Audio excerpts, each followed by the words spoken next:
El passat dia 20 de febrer es va portar a terme el cens d'aus hivernants als aiguamolls de l'Empordà. 6 ornitòlegs i 2 agents rurals van seguir un recorregut específic per tal d'anar comptant els ocells, començant per la reserva de les llacunes i acabant a la dels estanys de Palau.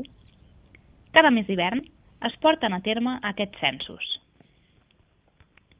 La finalitat d'un cens és que serveix com un termòmetre de l'estat de conservació d'un parc. Llavors, si fas sempre el mateix esforç continuat al llarg dels anys, al cop de molt de temps pots saber com evolucionen les poblacions d'ocells. En aquest cas són ocells hivernants que venen a passar l'hivern aquí, fugint de la temperatura freda que hi ha al nord d'Europa. Llavors, la que baixen aquí, en aquest cas es pot saber quin és l'estatus de conservació d'aquests ocells, quina població hi ha, i al llarg dels anys veure l'evolució del nombre d'exemplars que hi ha de cada espècie.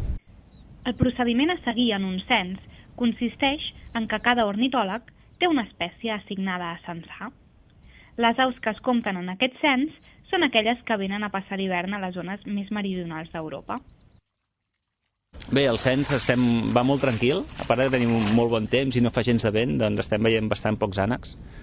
Ja és esperable, normalment a principis de febrer marxen la major part dels ànecs.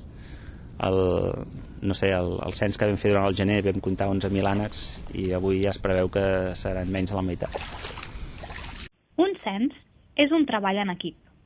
Els agents rurals ajuden els ornitòlegs des de l'altra banda de les llacunes, espanten amb soroll dels ocells que s'amaguen entre el canyissar per poder comptabilitzar-los a tots. Un cop estan volant, els ornitòlegs tan sols compten els que volen en sentit contrari al recorregut per evitar que un mateix exemplar sigui censat 2 vegades. En un cens d'ocells participen professionals de l'ornitologia i el marge d'error en el moment de comptar els exemplars és molt baix. El cens ha anat prou bé, hem tingut molt bon temps i això ha ajudat que els ànecs els poguessin veure bé. Tal com esperàvem, la major part d'ànecs que hem tingut hivernant aquí han marxat, llavors avui ens hem trobat molt pocs ànecs.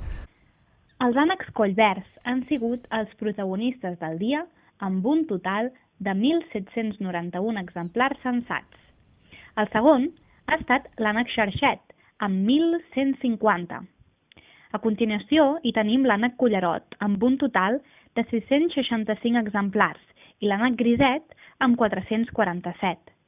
Pel que fa a l'oca vulgar, només se'n van trobar 4 exemplars en tot el parc, ja que aquesta espècie feia més temps que havia iniciat la migració cap a les àrees de cria. A més, de la resta d'espècies censades, podem destacar com a cites interessants un exemplar de corriol gros que ha hivernat al parc i també fins a 4 becadells sords. El cens de febrer d'aus hivernants dels aiguamolls de l'Empordà s'ha tancat amb un balanç que més o menys segueix la tendència dels anys anteriors.